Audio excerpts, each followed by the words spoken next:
Who catches you doing good? Growing up, I remember one of the nuns at my school used to say that. Yeah, sure, it's a nice sentiment, but honestly, it doesn't help us in our careers very much. You know the drill, do good work and people will notice. Well, what if they don't? In this episode, I'm going to help you increase your visibility, especially if you're going after that promotion, and teach you a simple trick to help you brag about yourself that feels authentic and genuine as you move toward your next advancement opportunity. Let's get started.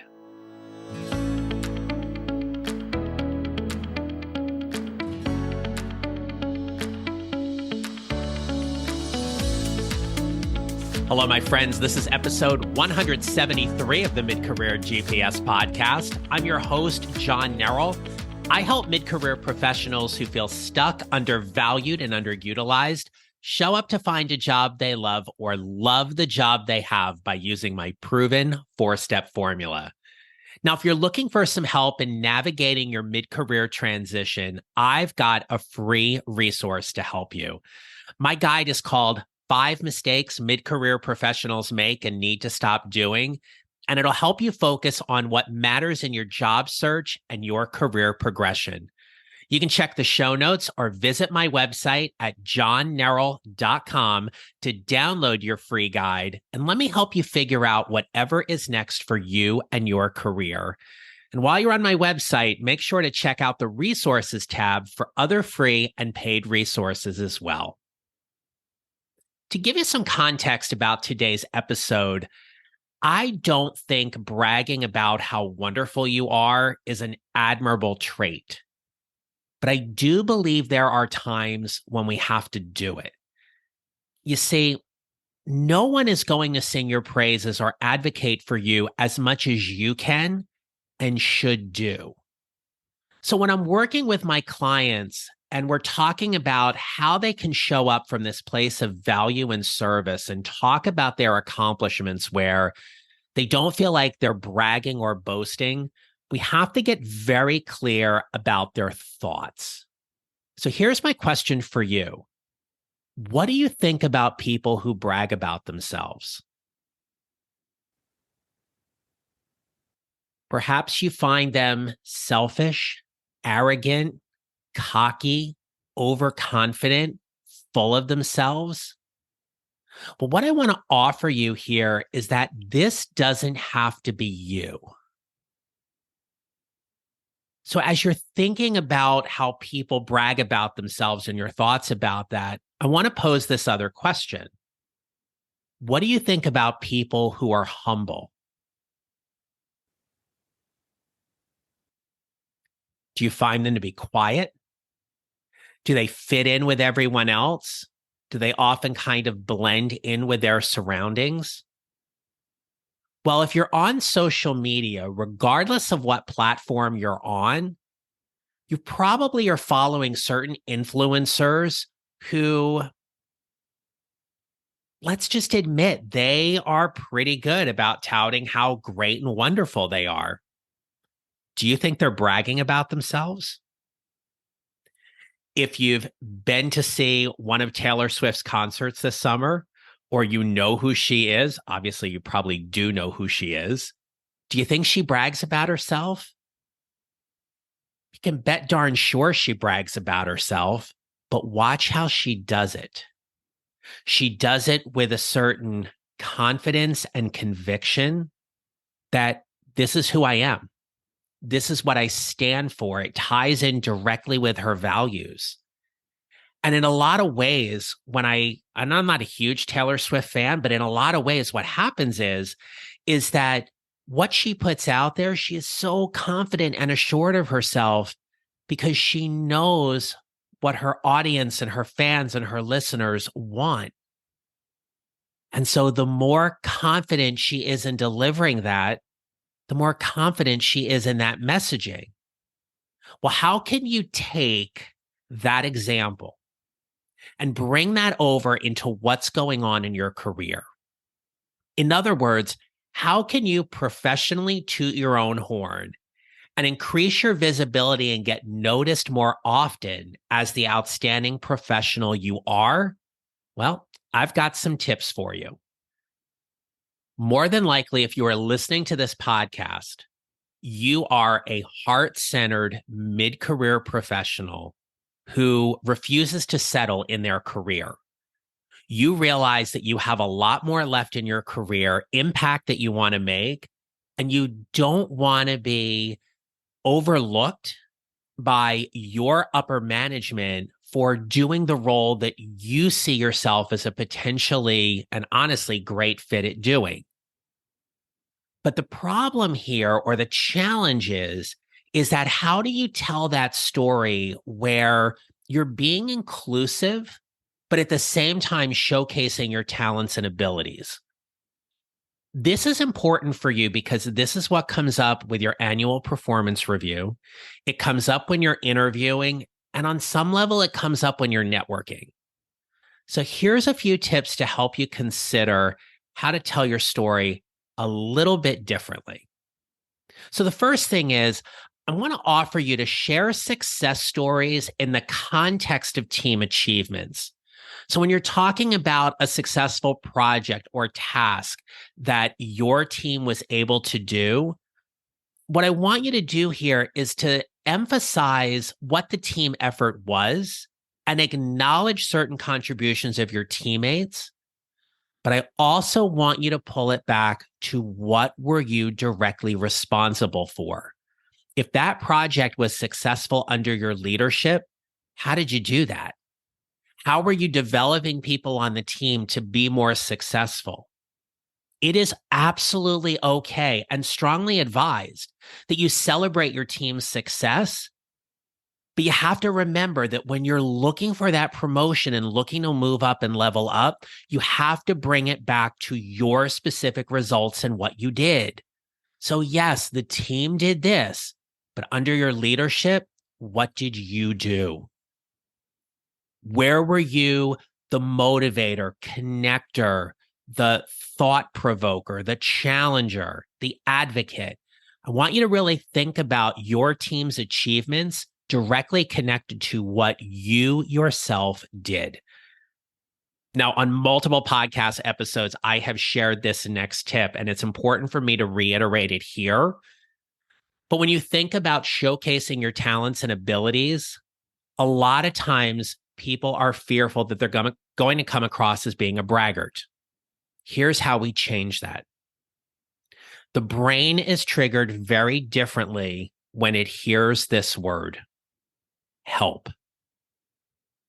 How are you going to help them? How has your experience helped a team be successful, like we talked about earlier? Or you've driven particular results in an organization that helped make them more successful?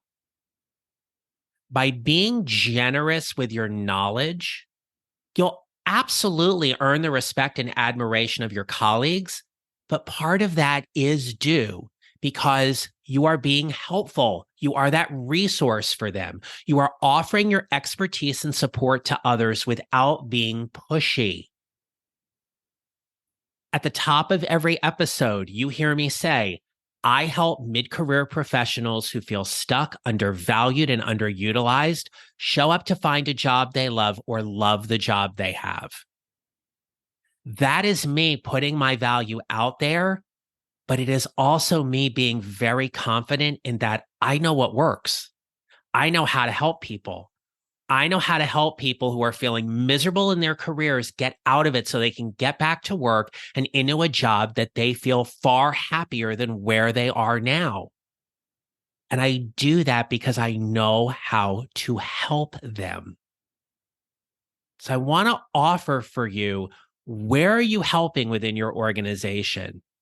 Where can you specifically tag your specific results that you can say to your immediate supervisor or a potential hiring manager, this is how I helped. This is what I did. Those are key phrases. A lot of times when people think about showcasing their talents and abilities, they will use a word that My own thoughts around it are, admittedly, it kind of makes me want to vomit in my mouth. So I just want to be very clear about that because people will throw this word out and we don't really know what it means. And they'll say, oh, well, I'm very passionate about what I do. Ugh. Okay. Passion is great. If you mean passion as being dedicated, fully committed, willing to put in extra hours, those things are great. If you are not providing the color and the context behind what you mean when you say that you are passionate about what you do, you are missing the mark. I have heard from numerous people that the word passion can be a huge turnoff, especially if it's in your LinkedIn profile or you're networking or connecting with somebody. Be clear about what you mean. And it leads me to my next tip. Provide concrete examples about where your achievements and your results are. Don't make these grandiose statements that kind of get put out there and people are like, walk away from the conversation with you and they say, nothing really stood out. They're not memorable. Concrete examples are usually attached to a metric. So a number or some kind of measurable result that you can share with them that says, okay, here's how I saved this amount of money. Here's how we decreased time on task by this percentage. We were able to bring in this many more full-time employees onto the project because of the work we had. More concrete examples, absolutely, absolutely color the picture far better. And here's the last thing that I want to offer you. When you think about how you can talk more about yourself, it always comes back to branding. What are people saying about you when you're not in the room? It's my favorite Jeff Bezos quote. Okay. And when you think about that, what are people saying about you? Here's where you can ask for very specific feedback or even a testimonial or recommendation that can help. This is especially important if you work in an organization where the culture is such that you only hear things about your performance when you've done a bad job. Or you get to an annual performance review and you hear, you're doing good work, keep it up. You can solicit feedback anytime you want by having an intentional conversation and asking for it. Do not ask the question, hey, how am I doing? Ask a more specific question. How was I in this meeting when we talked about blank? In the last 30 days on this project, what do you believe I've done well regarding leading the project? And what's one area I can improve upon? Asking for feedback and testimonials is a great way for you to hear what other people are saying about you that ultimately and directly ties back to your specific achievements, about the work you get to do every day and the work you want to be doing. If you're looking to level up internally, what I want to offer you here is find out whether it's in your work portal or through HR. There is typically a document that lists certain core competencies of people at various levels. That should be one of the first things you are looking at when you are considering a promotion as to how well you are meeting those competencies and can provide evidence about how well you are demonstrating those competencies. That's another area where you can solicit feedback from that can absolutely help you toot your horn just a little bit better about how well you're doing or what you are working toward. Remember here that the key to effective self-promotion is to strike a balance between showcasing your abilities and maintaining that humility that feels very genuine and authentic to you. Your focus here is around building a reputation for being a competent, reliable, and collaborative professional And all that will do is it will naturally lead to an increased recognition and opportunities for you in the long run.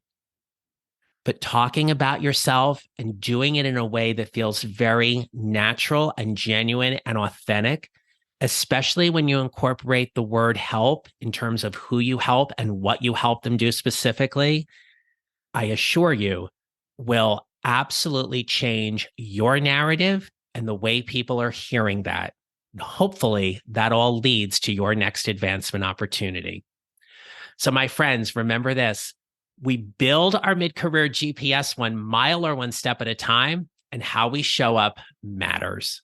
Make it a great rest of your day. Thank you for listening to the Mid-Career GPS podcast. Make sure to follow on your favorite listening platform. And if you have a moment, I'd love to hear your comments on Apple Podcasts. Visit johnnarroll.com for more information about how I can help you build your mid-career GPS, or how I can help you and your organization with your next workshop or public speaking event. Don't forget to connect with me on LinkedIn and follow me on social at John Narroll Coaching. I look forward to being back with you next week. Until then, take care, and remember, how we show up matters.